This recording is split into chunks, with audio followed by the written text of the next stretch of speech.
మీ ఎలాంటి వ్యాపార ప్రకటనలకైనా వెంటనే మా ఛానల్ సంప్రదించండి. అందరికీ నమస్కారం. నేను శిరీష. వీక్షిస్తున్న ప్రేక్షకులందరికీ శ్రీ పరాభవనామ సంవత్సర ఉగాది శుభాకాంక్షలు. ప్రస్తుతం మనతో పాటు ఉన్నారు ప్రముఖ తంత్ర జ్యోతిష్యులు, జ్యోతిష్య రత్న, జ్యోతిష్య సామ్రాట్ చింత రుక్మందర్రావు గారు. గురుగారితో మాట్లాడదాం. నమస్కారం గురుగారు. మాతృదేవోభవ, పితృదేవోభవ, ఆచార్య దేవోభవ. ఓం నమో మాందేశ్వరాయ నమః. అందరూ బాగుండాలి, అందరికీ మంచి జరగాలి. గురుగారు, ముందుగా మీకు ఉగాది శుభాకాంక్షలు. సంతోషం అండి. మీకు మన ఛానల్ వీక్షిస్తున్న ప్రేక్షకులకు, రెండు రాష్ట్రాల్లో ఉన్నటువంటి తెలుగు ప్రజలందరికీ కూడా శ్రీ పరాభవనామ సంవత్సర ఉగాది శుభాకాంక్షలు. గురుగారు, ముఖ్యంగా ఉగాది అనగానే ప్రతి ఒక్కరూ చూసుకునేది పంచాంగం. ఈ సంవత్సరం మాకు ఎలా ఉంటుంది, ఎలాంటి జాగ్రత్తలు తీసుకోవాలి, ఎలా ఉంటే మాకు ఈ సంవత్సరం అంతా బాగుంటుందని. సో ముఖ్యంగా చూసుకుంటే మరి తులారాశి వారికి ఈ నవగ్రహాల ప్రభావం ఎలా ఉంటుందంటారు? ఎలాంటి జాగ్రత్తలు తీసుకోవచ్చు అంటారు?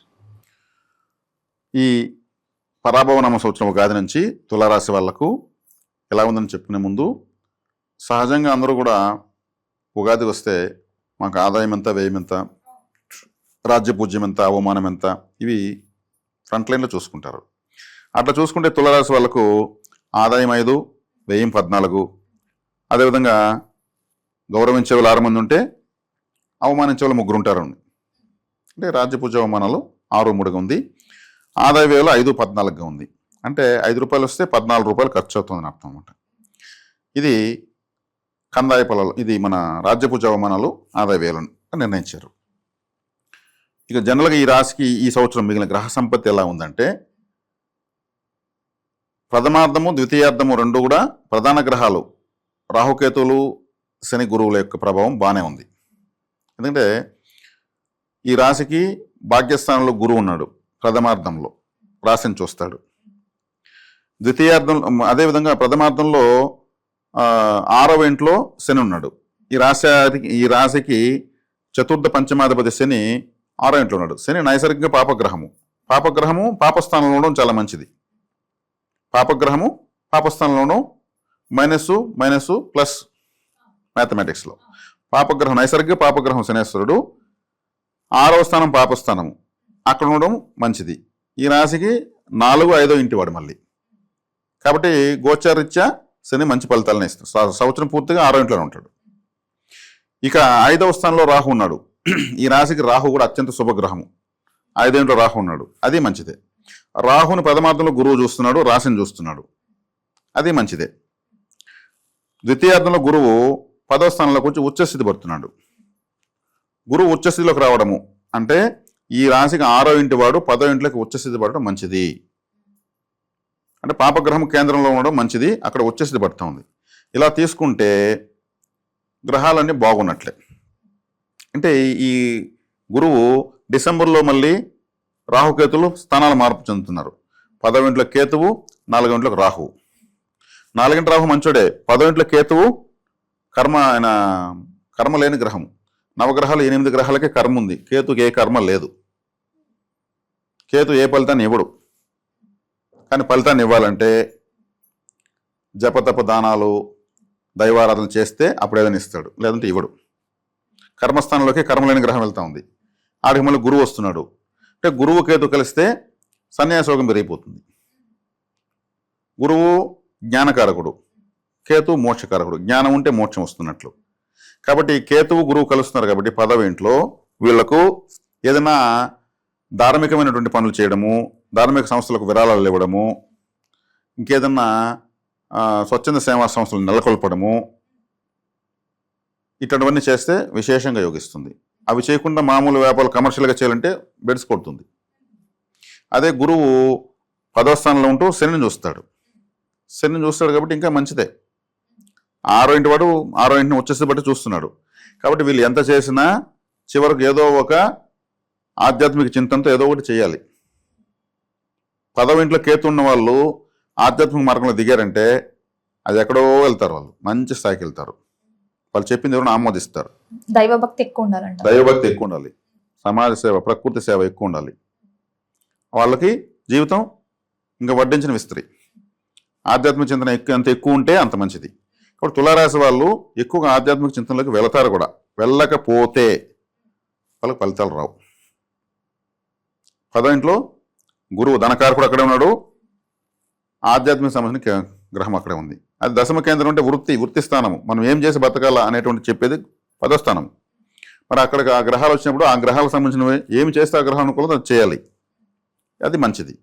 కాబట్టి రాహుకేతువులు గురువు శని బాగానే ఉన్నారు. ఒక కేతుని అనుకూలంగా మార్చుకుంటే ఆటంకాలు తొలగుతాయి కాబట్టి అది మార్చుకుంటే చాలు. గురుగారు ముఖ్యంగా మరి ఫస్ట్ హాఫ్ ఎలా ఉంటుందంటారు, సెకండ్ హాఫ్ ఎలా ఉంటుందంటారు? ఫస్ట్ హాఫ్ 6వ ఇంట్లో శని ఉన్నాడు, బాగుందని చెప్పాను. 5వ ఇంట్లో రాహు బాగానే ఉన్నాడు. గురువు 9వ ఇంట్లో రాశిని చూస్తున్నాడు. సెకండ్ హాఫ్ వచ్చేసరికి 10వ ఇంట్లోకి వచ్చేసరికి గురువు వస్తున్నాడు. అంటే ఫస్ట్ హాఫ్ సెకండ్ హాఫ్ రెండు బాగున్నట్లే వీళ్ళకు. కేతు ఒకడు కర్మస్థానంలోకి వెళ్తున్నాడు కాబట్టి ధార్మికమైన పనులు చేయాలి. ఇప్పుడు ఉద్యోగ ప్రయత్నాలు చేసే వాళ్ళు ఉంటారు అబ్బాయిలు, వాళ్ళు ధార్మిక ప్రయత్నాలు ఏం చేస్తారు? ఏమి చేయలేరు. సేవింగ్స్ సరిపోతాయి వాళ్ళకి. కాబట్టి వాళ్ళు ప్రతిరోజు ఒక గుడికి వెళ్ళి నమస్కారం చేసుకుని ఆఫీస్కి వెళ్ళడం మంచిది. లేదు కేతు అంటే సన్యాసి అని చెప్పాను, ఎవరైనా సాధువులు సన్యాసుల రూపంలో ఒక కాషాయం కట్టుకుంటే వాళ్ళకి ఒక 5 రూపాయలు 10 రూపాయలు వేసేసుకోవడం మంచిది. దానం చేయడం మంచిది. కాషాయం కట్టుకున్న కాషాయానికి వాల్యూ ఇవ్వాలి. లేదంటే వీళ్ళు కేతువు విఘ్నేశ్వరుడు సుబ్రహ్మణ్య స్వామి యొక్క కంట్రోల్లో ఉంటాడు కాబట్టి వినాయకుడు ఆలయానికి వెళ్ళి నమస్కారం చేసుకోవడం మంచిది. వినాయకుడు విఘ్నేశ్వర ఆలయాల పైన జెండాలు ఉంటాయి, కొన్ని ట్రయాంగిల్లో శివ పార్వతులు, ఓంకారము, స్వస్తిక్ లాంటి జెండాలు ఉంటాయి. అవి కుదిరినప్పుడు ఆలయాలపైన జెండాలు కట్టడం మంచిది. కేతు యొక్క చిహ్నము జెండా, అంటే వీళ్ళు తెచ్చి వీళ్ళు కడితే మంచిది. అంటే కేతువుని కంట్రోల్ చేసుకోవడం. మిగిలిన గ్రహాలు బాగున్నాయి, ఈ కేతు డిస్టర్బ్ చేస్తాడు 10వ ఇంట్లోకి వచ్చి. డిసెంబర్ వరకు వీళ్ళకి ఎక్సలెంట్గా ఉంది. మార్చి నుంచి, ఉగాది నుంచి డిసెంబర్ వరకు నిరాటంకంగా తులారాశి వరకు బాగుంది. ఆ తర్వాత కూడా బాగుండాలంటే కేతు 1.5 సంవత్సరం కర్కాటకంలో జీవన స్థానంలో ఉంటాడు కాబట్టి ఆధ్యాత్మిక చింతన కావాలి. కాబట్టి అందరూ తీర్థయాత్రలు చేయలేరు కాబట్టి భజనలు, స్తోత్రాలు, శ్లోకాలు, జపాలు, ధనలు ఎవరు చేయలేరు కాబట్టి అవకాశం ఉన్న వాళ్ళు విఘ్నేశ్వరాలయానికి సుబ్రహ్మణ్య ఆరాధన చేయడం మంచిది. విఘ్నేశ్వరుడు అంటే కేతు ఆయన కంట్రోల్లో ఉంటాడు. ఎలా ఉంటాడు? విఘ్నేశ్వరుడు తల తీసేశారు కదా, ఫస్ట్ తల లేకుండా పోయి తిరిగి తలను పొందాడు. ఆ విఘ్నాన్ని అధిగమించాడు కాబట్టి విఘ్నేశ్వరుడు అయ్యాడు. కేతువుకు తల లేదు, అందుకే విఘ్నేశ్వరుడు ఆయనకు అధిష్టాన దేవత. కేతువుకి ఎందుకు విఘ్నేశ్వరుడు అంటే ఈయనకు తల లేదు, ఆయనకు తల పోయింది, ఈయన పొందలేకపోయాడు, ఆయన తిరిగి పొందాడు. అంటే ఆ వక్రమైంది తల విఘ్నేశ్వరుడికి, కానీ తిరిగి ఏనుగు తలను పొందాడు. అందుకే ఆయన తొండం కూడా వక్రంగా ఉంటుంది, వక్రతుండ మహాకాయ అన్నారు. కాబట్టి అందుకే కేతువుకి అధిష్టాన దేవత విఘ్నేశ్వరుడు. తల లేనటువంటి గ్రహం అనుకూలం పొందాలంటే తలను పోగొట్టుకుని తిరిగి పొందినటువంటి దేవత దగ్గరికి వెళ్తే ఈ ఆటంకం అవుతుంది. గురుగారు మరి ముఖ్యంగా విద్యార్థులకు ఎలా ఉందంటారు ఈ సంవత్సరంలో? విద్యార్థులు బాగానే ఉంది. విద్యార్థులకు ఎందుకు బాగుందంటే ఈ రాశికి విద్యకు అది దేవత, అది గ్రహము బుధుడు భాగ్యాధిపతి కాబట్టి ఇక్కడ అదే స్థానంలో గురువు ఉన్నాడు. ప్రథమార్థంలో 9వ స్థానంలో బుధుడు ఉన్నాడు. బుధుడు మళ్ళీ గురువు ఉచ్చస్థితి పొందుతున్నాడు. గురువు ఉచ్చస్థితి పొంది చతుర్థాన్ని చూస్తాడు, 4వ ఇంటిని. 4వ స్థానం విద్యాస్థానం కాబట్టి విద్యలో వీళ్ళు బాగానే రాణిస్తారు, ఇబ్బంది ఏం లేదు, ఆపోహలు ఏం పెట్టుకోవాల్సిన అవసరం లేదు. ఉద్యోగ వ్యవస్థలో ఉన్న వారికి ఎలా ఉంటుందంటారు ఈ సంవత్సరం? ఉద్యోగ వ్యవస్థలో ఉన్న వాళ్ళకి ఎత్తుకుంటే 6వ స్థానం ఉద్యోగం. ఏదైనా వృత్తి సొంత వ్యాపారం చేసుకుంటే 10వ స్థానము, ఉద్యోగం చేస్తే 6వ స్థానము. 6వ స్థానంలో శని ఉన్నాడు, చతుర్థ పంచమాధిపతి 6వ ఇంట్లో ఉన్నాడు కాబట్టి చక్కటి ఉద్యోగం వీళ్ళకి లభిస్తుంది. అక్కడ కూడా బాగా ఎఫర్ట్ పెడతారు, ఎఫర్ట్ ఉండే తీరుతుంది. ఎఫర్ట్ వీళ్ళకి పెట్టకపోతే వీళ్ళే పెట్టుకుంటారు, ఎందుకంటే ఆ పక్క లీవ్ పెట్టి వాళ్ళ డ్యూటీ వీళ్ళకి అప్పగిస్తారు, 2 డ్యూటీలు చేస్తారు. లేదంటే వీళ్ళకి ఇంకేదైనా అడిషనల్ డ్యూటీ ఇస్తే దానికి ఏదైనా శాలరీ ఎక్కువ ఇస్తుంటే దాన్ని చేస్తారు. శనేశ్వరుడు అంటే ఎఫర్ట్ అని చెప్పాను, ఉద్యోగంలో ఎఫర్ట్ బాగా పెట్టుకుంటారు, బాగానే ఉంది. గురుగారు ముఖ్యంగా ఆర్థిక పరంగా ఎలా ఉంటుందంటారు వీళ్ళకి? ఆర్థిక పరంగా ఇప్పుడు ధనకారకుడు ఉచ్చస్థితిలోకి వస్తున్నాడు కదా, గురువు ఉచ్చస్థితికి వస్తున్నాడు. గురువుని చూస్తే ఎక్కడుంటే అక్కడ డబ్బు అని అర్థం, శని ఎక్కడుంటే అక్కడ ఎఫర్ట్ అని అర్థం, కుజుడు ఎక్కడుంటే అక్కడ కోపం అని అర్థం, రాహు ఎక్కడుంటే అక్కడ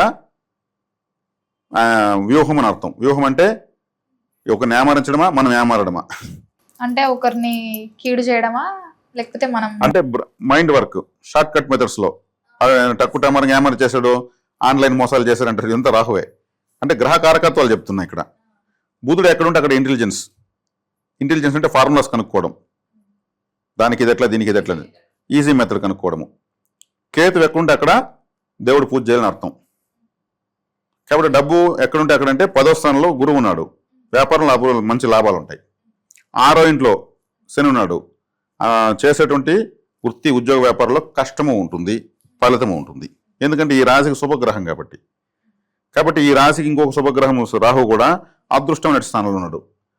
అంటే తెలివిగా వీళ్ళు జీవితాన్ని అదృష్టకరంగా మార్చుకుంటారని అర్థం.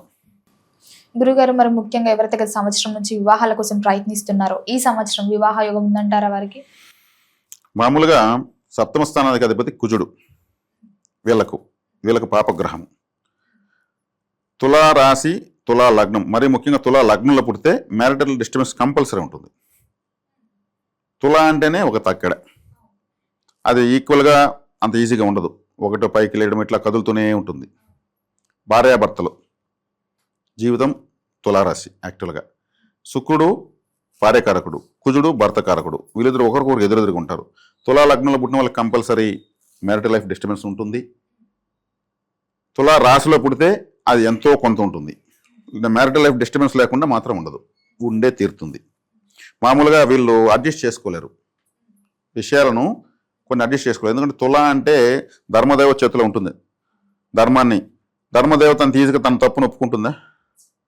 అలా వీళ్ళు కూడా నేను ఎందుకు నా తప్పుకు, నేను చేసిన తప్పు, నువ్వు చేసిన తప్పు ఇది కదా అంటారు. అక్కడే డిస్టర్బెన్స్ వస్తాయి.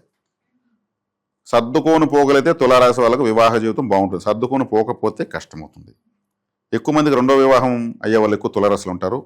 లేదు కలిసి ఉన్నా కానీ వాళ్ళు విడిపోయిన వైరాగ్యంతో ఉండేవాళ్ళు తులారాశి లగ్నాల్లో ఉండేవాళ్ళు ఉంటారు. ఇంక వ్యక్తిగత జాతకాల్లో గ్రహాలు అనుకూలంగా ఉంటే ఇబ్బంది ఏం లేదు. కాబట్టి వివాహ విషయంలో వీళ్ళకు కుజుడు వీళ్ళకి ఎప్పుడూ అనుకూలించడు, వీళ్ళకి శత్రుగ్రహం కాబట్టి ఇప్పుడు ఈ సప్తమ స్థానానికి సంబంధించిన కుజుడికి సంబంధించినటువంటి ఏదో ఒక పరిహారం చేసుకుంటూనే ఉండాలి వీళ్ళు. దానికి అర్హం వ్యక్తిగతంగా అడ్జస్ట్ చేసుకుని పోవడం ఒకటి, సుబ్రహ్మణ్య ఆరాధన చేసుకోవాలి. సంతాన యోగం ఉందంటారా? సంతాన యోగం ఉందండి, గురువు బాగున్నాడు కదా, సంతానకారకుడు. సంతానం ముఖ్యంగా చూసుకుంటే మరి రాజకీయ రంగంలో ఉన్న వారికి, సినీ రంగంలో ఉన్న వారికి ఈ సంవత్సరం అంతా ఎలా ఉంటుందంటారు, ఎలా కలిసి వస్తుందంట? సినీ రంగం అంటేనే తులారాశి. రామారావు, దాసనారాయణరావు, మరి మెగాస్టార్ చిరంజీవి గారు కూడా తులారాశి ప్రభావం ఎక్కువ. గొప్ప గొప్ప స్థాయిలో ఉన్న కళాకారులంతా తులారాశిని పుడతారు. ఇక్కడ శుక్రుడు అధిపతి. శుక్రుడు అంటేనే ఇంకా కళారంగము, సిల్వర్ స్క్రీన్, మెరుస్తున్న వైట్. ఇప్పుడు వైట్ ఆఫ్ వైట్ ఉంటుంది, అది మెరిసిందంటే శుక్రుడు, మెరవకపోతే చంద్రుడు. శుక్రుడే ఈ రాశి అధిపతి. కాబట్టి ఈ రాశిలో ఉన్న వాళ్ళు ఏదో రకంగా కళారంగంలో ఉంటారు, ఏదో కళలో ఉంటారు, ఏదో కళ పట్ల ఆసక్తిలో ఉంటారు. ఇప్పుడు సినీ సాహిత్యం రాస్తే కూడా సినిమా రంగంలో ఉన్నట్టే, మంచి పాటలు రాస్తే కూడా. కాబట్టి సినిమా రంగంలో బాగానే ఉంది. ఇంకా రాజకీయాలు తీసుకుంటే వీళ్ళకు అప్ అండ్ డౌన్స్ కంపల్సరీ ఉంటాయి రాజకీయంలో వాళ్ళకు. ఎందుకంటే రవిగ్రహం వీళ్ళకి బాధకాధిపతి. రవి అంటే రాజకీయము. కాబట్టి రాజకీయ నాయకులు ఇప్పుడు ఎవరో రేరు, 6 సార్లు 7 సార్లు 8 సార్లు గెలిచేవాళ్ళు రేరు. మిగిలినందరూ కూడా ఒకసారి గెలుస్తారు, ఒకసారి ఓడతారు, ఒకసారి గెలుస్తారు, ఒకసారి.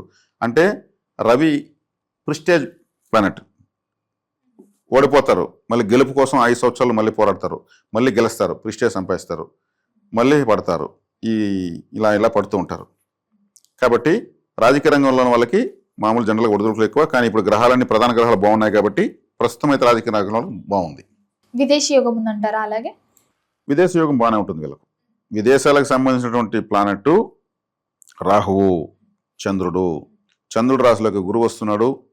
రాహుని మళ్ళీ ప్రథమార్థంలో గురువు చూస్తున్నాడు. కాబట్టి విదేశీ యోగాలు బాగున్నాయి. గురుగారు, వాహన యోగం, గృహయోగం ఉందంటారా? వీళ్ళకు ఇది కళాకారుల రాశి అని చెప్పాను. ఆటోమేటిక్గా వీళ్ళకు గృహ వాహన యోగాలు ఏదో రకంగా ఏర్పడతాయి. ఇప్పుడు ఈ సంవత్సరం కూడా గ్రహాలు బాగున్నాయి కాబట్టి లేని వాళ్ళ ప్రయత్నాలు చేసుకునేదానికి బాగా చేసుకోవచ్చు. ముఖ్యంగా రైతులకు ఎలా ఉందంటారు మరి ఈ సంవత్సరం? రైతులు బాగుందండి. ఎందుకంటే 10వ స్థానంలోకి ఉచ్చస్థితి గ్రహము, 6వ స్థానంలోకి శని రావడము, 2 జలరాశులకు కావడము, వ్యవసాయంలో చేసిన పంటలకు గిట్టుబాటు ధరలు రావడము, కొత్త పంటలు. వీళ్ళు ఇప్పుడు ఒక ప్రాంతంలో వరే పండిస్తూ ఉంటారు, ఎప్పటికీ ఆ ప్రాంతం అంతా వరే అంటుంటారు.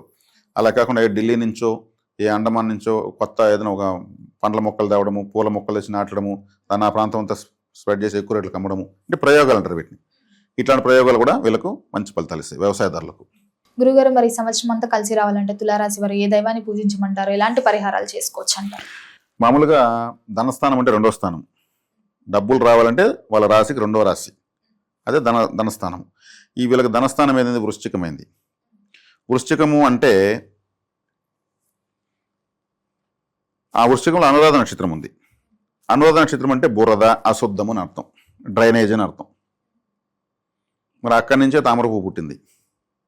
బురదలోనే కదా పుట్టింది తామరపువ్వు. అనురాధ నక్షత్రంలోనే లక్ష్మీదేవి ఆ తామరపువ్వు పని కూర్చుంటుంది.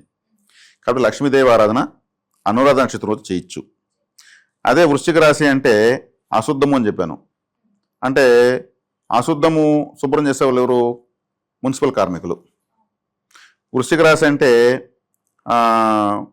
మలమూత్ర విసర్జనా స్థానము అంటే బాత్రూము. అంటే ఈ బాత్రూమ్ క్లీన్ చేసేవాళ్ళు, గ్రామాన్ని శుభ్రం చేసేవాళ్ళు, ఇటువంటి వాళ్ళకి హెల్ప్ చేస్తూ ఉంటే ఫైనాన్స్ వస్తుంది. ప్లస్ లక్ష్మీదేవి ఆరాధన అనురాధ నక్షత్రం చేస్తే మంచిది. అనురాధ నక్షత్రం లక్ష్మీదేవిది కాబట్టి పొంగలి, అనురాధ నక్షత్రం అంటే పొంగలి మనము తింటాం కదా, కొంత మడపప్పు అని తీసుకుని పొంగలి బాగా తీసుకోవచ్చు. అదేవిధంగా డెలివరీ హాస్పిటల్ ఉంటుంది, చిన్నపిల్లలు పుడతారు కదా, అనురాధ నక్షత్రం అంటేనే డెలివరీ హాస్పిటల్. మన వృశ్చిక రాశి అంటేనే జనరల్గా ఎత్తుకుంటే వృశ్చిక రాశి అంటే హాస్పిటల్, బాత్రూము అశుద్ధం ఉన్నటువంటిది. కాబట్టి అక్కడ వీళ్ళు floor cleaners, toilet cleaners, acids, phenyls ఇటువంటి డొనేట్ చేస్తూ ఉండాలి. డొనేట్ చేయాలి హాస్పిటల్ శుభ్రం చేయడానికి, వీళ్ళకి ఫైనాన్స్ వస్తుంది. ఇది ఒక మంచి రెమెడీ. ఈజీ. చిన్నపిల్లలు పుట్టినారంటే అది సాక్షాత్ ఆలయమే లెక్క, అంతే కదా, మాతృత్వానికి నిలయం అది. కాబట్టి అక్కడ మనకు సాక్షాత్ లక్ష్మీదేవే తామర పువ్వులో విహరించినటువంటి రాశి. కాబట్టి లక్ష్మీదేవి ఆరాధన చేసుకోవచ్చు. ఈ హాస్పిటల్కి ఇలా చేయొచ్చు. అదేవిధంగా మన ఇంట్లో కూడా బాత్రూమ్ని శుభ్రంగా ఉంచుకోవడము. అప్పుడప్పుడు అనురాధ నక్షత్రం రోజు ఒక కొబ్బరికాయ కొట్టి బాత్రూంలో పెట్టాలి రాత్రి పడుకునేటప్పుడు. దానిపైన కొద్ది కుంకుమ చల్లి తెల్లవతలేసి పారేయచ్చు. నైవేద్యం అంటే వృశ్చిక రాశి యాక్టివేషన్. వంటింటి కూడా స్టవ్ పైన కొట్టి పెట్టాలి, దాంట్లో వండి మనం తింటున్నాం, దానికి ఏమి ఇస్తుంది? నైవేద్యం. అదొక అద్భుతమైన యంత్రం. నైవేద్యాలు, ఆ దేవుడి నైవేద్యాలు, మనం తినేది, బంధువులు, కాఫీలు అంతా దానిపైన చేస్తాము. దానికి ఒక కొబ్బరికాయ కొట్టి పెడితే ఏం పోతుంది? చెయ్యాలి. ఇవంతా ఉన్నాయి. ఇవి చేస్తే ఎక్కడ ఇంట్లో ఎక్కడెక్కడ ఏమి చేయాలంతో పెద్ద శాస్త్రం ఉంది. కానీ మనం మరొక విడుదలగా ఉంటే మాడుకోవచ్చు. కాబట్టి వృశ్చిక రాశి యాక్టివేట్ చేస్తామంటే వీళ్ళ డబ్బులు వస్తుందని చెప్పడం కోసం ఇవి చెప్పాను నేను. కాబట్టి ఆలయ పరిహారం లక్ష్మీ దేవాలయము, వ్యక్తిగత పరిహారం తీసుకుంటే కొబ్బరికాయ కొట్టి బాత్రూంలో పెట్టడము, ఇంకా తంత్ర పరిహారం తీసుకుంటే హాస్పిటల్కి శుభ్రంగా కావాల్సినటువంటి క్లీనింగ్ ఎక్విప్మెంట్స్ తీసివచ్చు, మాప్ స్టిక్స్ ఇవన్నీ తీసివచ్చు. గురుగారు, మొత్తం ఈ సంవత్సరం అంతా తులారాశి వారికి ఎలా ఉండబోతుంది, ఎలాంటి జాగ్రత్తలు తీసుకోవాలి, ఎలాంటి పరిహారాలు చేయాలో కూడా తెలియజేసినందుకు ధన్యవాదాలు.